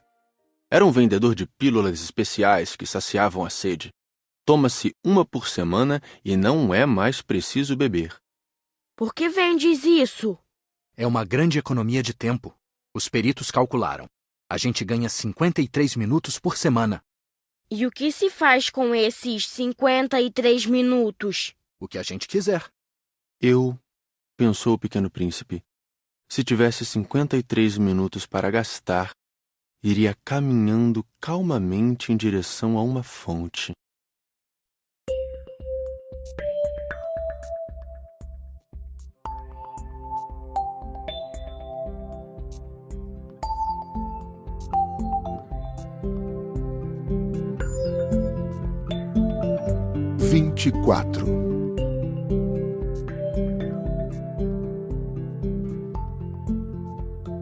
Estávamos no 8º dia de minha pane no deserto. Justamente quando bebia a última gota da minha reserva de água, foi que ouvi a história do vendedor. Disse eu ao pequeno príncipe, são bem bonitas as tuas lembranças, mas eu não consertei ainda meu avião. Não tenho mais nada para beber, e eu também seria feliz se pudesse ir caminhando calmamente em direção a uma fonte. Minha amiga raposa me disse... Meu caro, não se trata mais da raposa. Por quê? Porque vamos morrer de sede. Ele não compreendeu meu raciocínio e respondeu. É bom ter tido um amigo, mesmo se a gente vai morrer. Eu estou muito contente de ter tido uma raposa como amiga. Ele não pode avaliar o perigo, pensei. Não tem nunca fome ou sede. Um raio de sol lhe basta. Mas ele me olhou e respondeu ao meu pensamento. Tenho sede também. Procuremos um poço. Eu fiz um gesto de desânimo. É absurdo procurar um poço ao acaso na imensidão do deserto. No entanto, pusemo-nos a caminho. Já tínhamos andado horas em silêncio quando a noite caiu e as estrelas começaram a brilhar. Eu as apreciava como num sonho, porque a sede me tornara febril. As palavras do pequeno príncipe ressoavam na minha memória. Tu tens sede também? Perguntei-lhe. Mas ele não respondeu à minha pergunta. Disse apenas: A água pode também ser boa para o coração. Não entendi sua resposta e me calei. Eu bem sabia que não adiantava interrogá-lo. Ele estava cansado. Sentou-se. Sentei-me junto dele. E após uma pausa, ele ainda disse: As estrelas são belas por causa de uma flor que não se pode ver. Eu respondi: é verdade. E mantendo-me em silêncio, fixei os olhos nas ondulações da areia iluminada pela lua. O deserto é belo, acrescentou. E era verdade. Eu sempre amei o deserto. A gente se senta numa duna de areia, não vê nada, não escuta nada. De repente, alguma coisa irradia no silêncio. O que torna belo o deserto é que ele esconde um poço em algum lugar. Fiquei surpreso por compreender de repente essa misteriosa irradiação da areia. Quando eu era pequeno, morava numa casa antiga e diziam as lendas que ali fora enterrado um tesouro. Ninguém jamais conseguiu descobri-lo, nem talvez o tenha procurado. Mas isto encantava a todos. Minha casa escondia um tesouro no fundo do seu coração. Sim, respondi-lhe. Quer seja a casa, as estrelas ou o deserto, o que os torna belo é invisível. Estou contente que estejas de acordo com a minha raposa. Como o príncipezinho adormecesse, tomei-o nos braços e prossegui a caminhada. Estava emocionado e tinha a impressão de carregar um frágil tesouro. Parecia-me mesmo não haver na terra nada mais frágil. Observava à luz da lua aquele rosto pálido, seus olhos fechados, suas mechas de cabelo que se agitavam com o vento, e pensava: o que eu vejo não passa de uma casca. O mais importante é invisível. Como seus lábios entreabertos esboçassem um sorriso, pensei ainda: o que tanto me comove nesse príncipe adormecido é sua fidelidade a uma flor. É a imagem de uma rosa que brilha nele como a chama de uma lamparina, mesmo quando ele dorme, e eu então o sentia ainda mais frágil. É preciso proteger a chama com cuidado. Um simples sopro pode apagá-la. E continuando a caminhada, eu descobri o poço, ao raiar do dia.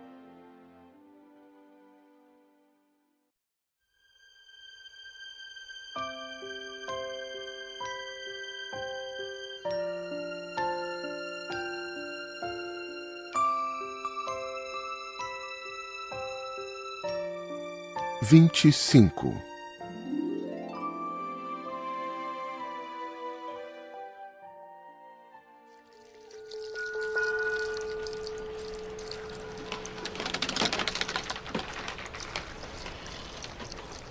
Os homens embarcam nos trens, mas já não sabem mais o que procuram. Então, eles se agitam sem saber para onde ir. E acrescentou: E isso não leva a nada. O poço a que tínhamos chegado não se parecia de forma alguma com os poços do Saara. Os poços do Saara são simples buracos na areia. Aquele parecia um poço de aldeia, mas não havia ali aldeia alguma, e eu pensava estar sonhando. É estranho. Tudo está preparado: a roldana, o balde e a corda. Ele riu, pegou a corda, fez girar a roldana, e a roldana gemeu como geme um velho catavento. Tu escutas? Estamos acordando o poço. Ele canta. Eu não queria que ele fizesse nenhum esforço. Deixa que eu puxe. É muito pesado para ti. Lentamente içei o balde e, com cuidado, o coloquei na borda do poço. O canto da roldana ainda permanecia nos meus ouvidos, e na água ainda trêmula, eu podia ver o reflexo do sol. Tenho sede dessa água. Dá-me de beber. E eu compreendi o que ele havia buscado. Levantei o balde até sua boca. Ele bebeu, de olhos fechados. Era doce como uma festa. Essa água era muito mais que um alimento. Nascera da caminhada sob as estrelas, do canto da roldana, do esforço do meu braço. Era boa para o coração, como um presente. Quando eu era pequeno, as luzes da árvore de Natal, a música da missa de meia-noite e a doçura dos sorrisos se refletiam nos presentes que ganhava.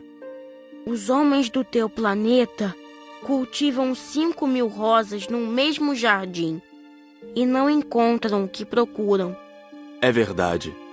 E, no entanto, o que eles procuram poderia ser encontrado numa só rosa ou num pouco de água. É verdade. E o príncipezinho acrescentou: Mas os olhos são cegos. É preciso ver com o coração. Eu tinha bebido. Respirava normalmente. Ao amanhecer, a areia é cor de mel. E a cor de mel também me fazia feliz.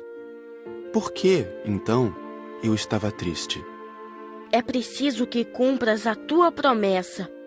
Disse baixinho o pequeno príncipe, que estava, de novo, sentado junto de mim. Que promessa? Tu sabes, a mordaça do meu carneiro. Eu sou responsável por aquela flor. Tirei do bolso os meus esboços de desenho. O príncipezinho os viu e disse rindo: Teus baobás mais parecem repolhos. Oh, eu que caprichara tanto nos meus baobás. Tua raposa, as orelhas dela parecem chifres e são compridas demais. Ele riu outra vez. Tu és injusto, meu caro. Eu só sabia desenhar jiboias abertas e fechadas. Não faz mal. As crianças entendem. Rabisquei então uma pequena mordaça, mas ao entregá-la, senti um aperto no coração. Tu tens planos que eu desconheço. Ele não me respondeu, mas disse: Lembras-te da minha chegada na Terra? Será amanhã um aniversário. Depois, após um silêncio, acrescentou: Caí pertinho daqui. E enrubesceu.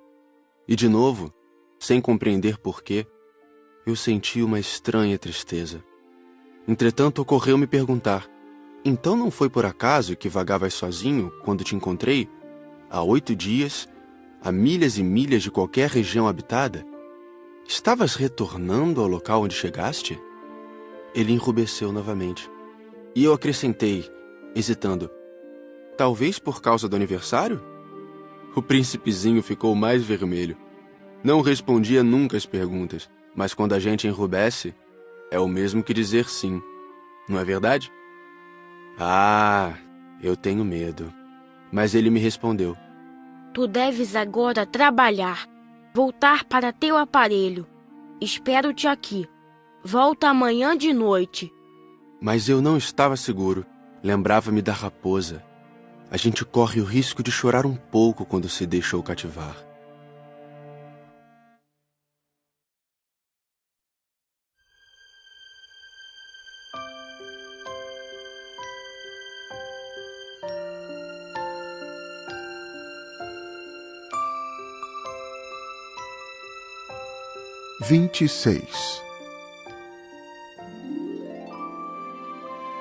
Havia, ao lado do poço, a ruína de um velho muro de pedra.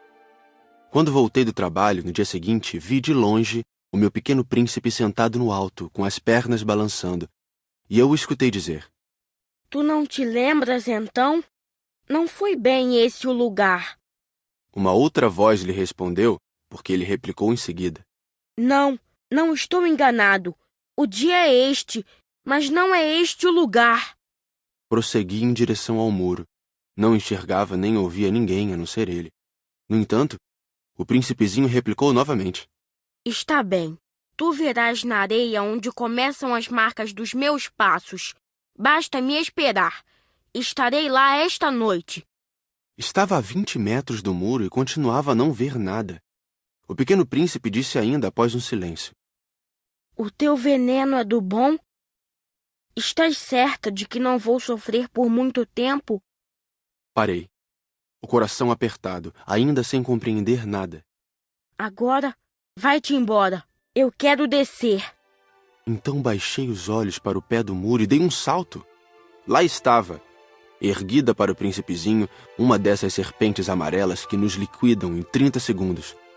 Rapidamente procurei o revólver no bolso, mas percebendo o barulho, a serpente deslizou pela areia, como um esguicho de água que de repente seca, e vagarosamente se enfiou entre as pedras com um leve tinir metálico. Cheguei ao muro a tempo de segurar nos braços o meu caro príncipe, pálido como a neve. Que história é essa? Tu conversas agora com as serpentes? Afrouxei o nó do lenço dourado que ele sempre usava no pescoço. Molhei sua testa, dei-lhe de beber. E agora não ousava perguntar-lhe mais nada. Olhou-me seriamente e abraçou o meu pescoço. Senti o seu coração bater de encontro ao meu, como de um pássaro morrendo, atingido por um tiro. Ele me disse: Estou contente de teres consertado o defeito de tua máquina. Vais poder voltar para casa. Como soubeste? Eu vinha justamente avisar-lhe que, contra toda expectativa, havia conseguido realizar o concerto. Ele não respondeu à minha pergunta, mas acrescentou: Eu também volto hoje para casa.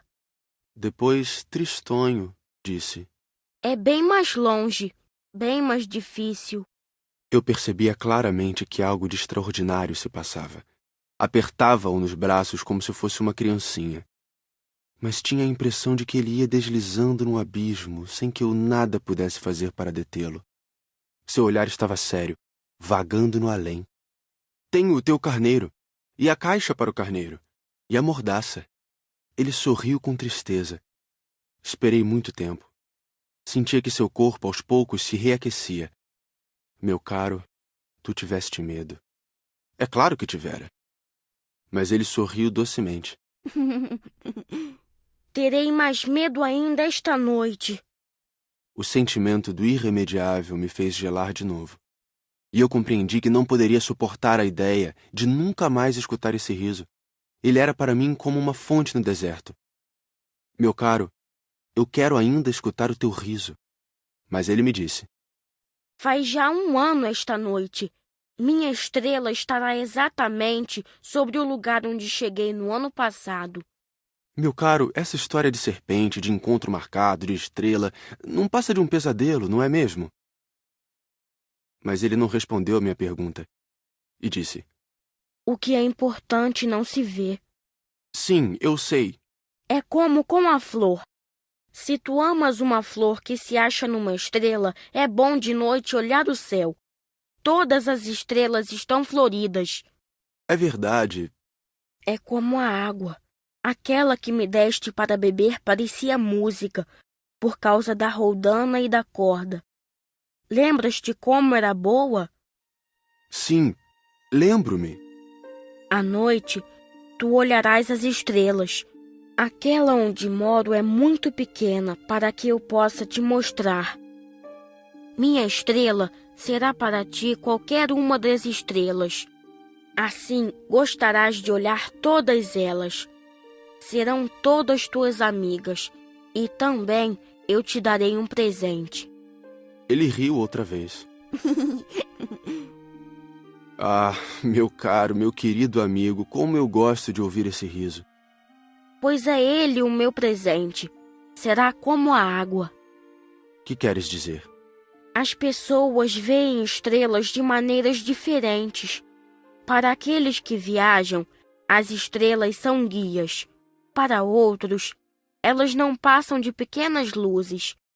Para os sábios, elas são problemas. Para o empresário, eram ouro. Mas todas essas estrelas se calam. Tu, porém, terás estrelas como ninguém nunca esteve. Que queres dizer? Quando olhares o céu de noite, eu estarei habitando uma delas, e de lá estarei rindo. Então será para ti como se todas as estrelas rissem. Dessa forma, tu e somente tu terás estrelas que sabem rir. E ele riu mais uma vez. Quando estiveres consolado, a gente sempre se consola. Tu ficarás contente por me teres conhecido. Tu serás sempre meu amigo. Terás vontade de rir comigo. E às vezes abrirás tuas janelas apenas pelo simples prazer. E teus amigos ficarão espantados de ver-te rir olhando o céu. Tu explicarás então: sim, as estrelas, elas sempre me fazem rir. E eles te julgarão louco. Será como uma peça que te prego. E riu de novo.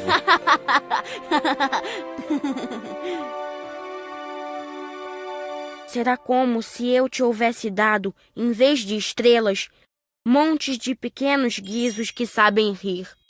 E riu de novo. Depois ficou sério. Esta noite, por favor, não venhas. Eu não te deixarei. Eu parecerei estar sofrendo. Parecerei estar morrendo. É assim. Não venhas ver. Não vale a pena. Eu não te abandonarei. Mas ele estava preocupado. Se eu te peço isto, é também por causa da serpente. As serpentes são más.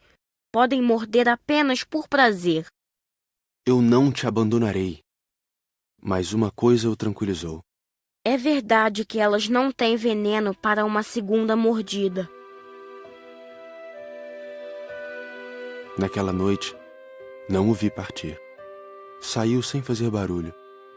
Quando consegui alcançá-lo, ele caminhava decidido num passo rápido. Disse-me apenas: Ah, aí estás! E segurou minha mão. Mas preocupou-se de novo. Fizeste mal. Tu sofrerás. Eu parecerei estar morto, e isso não será verdade. Eu me calara. Tu compreendes. é muito longe. Eu não posso carregar este corpo. É muito pesado. Continuava calado. Mas será como uma velha concha abandonada. Não tem nada de triste numa velha concha. Fiquei mudo. Perdeu um pouco da coragem, mas fez ainda um esforço. Será lindo, sabes? Eu também olharei as estrelas. Todas as estrelas serão como poços com uma roldana enferrujada. Todas as estrelas me darão de beber. Eu continuava mudo. Será tão divertido. Tu terás 500 milhões de guizos.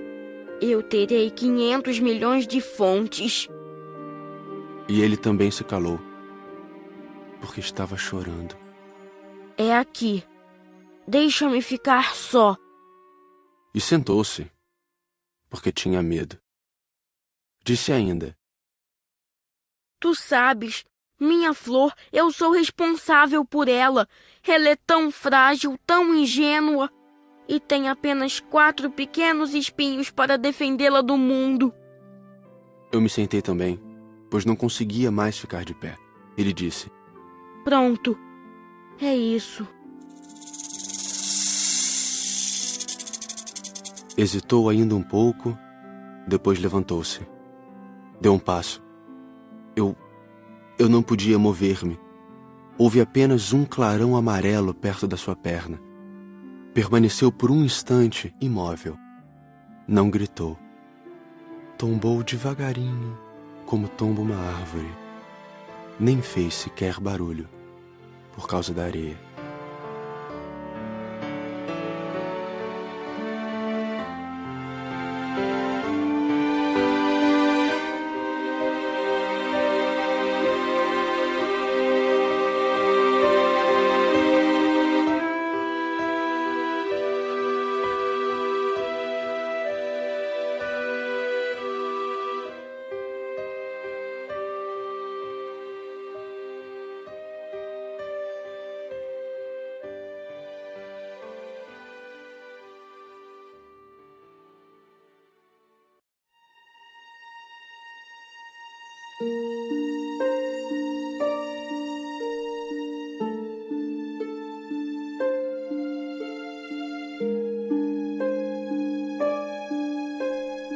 (27)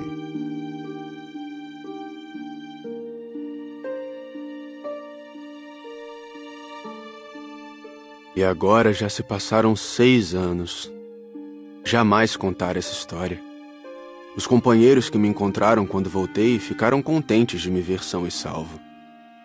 Eu estava triste, mas lhes dizia: é o cansaço. Agora já me conformei um pouco, mas não completamente.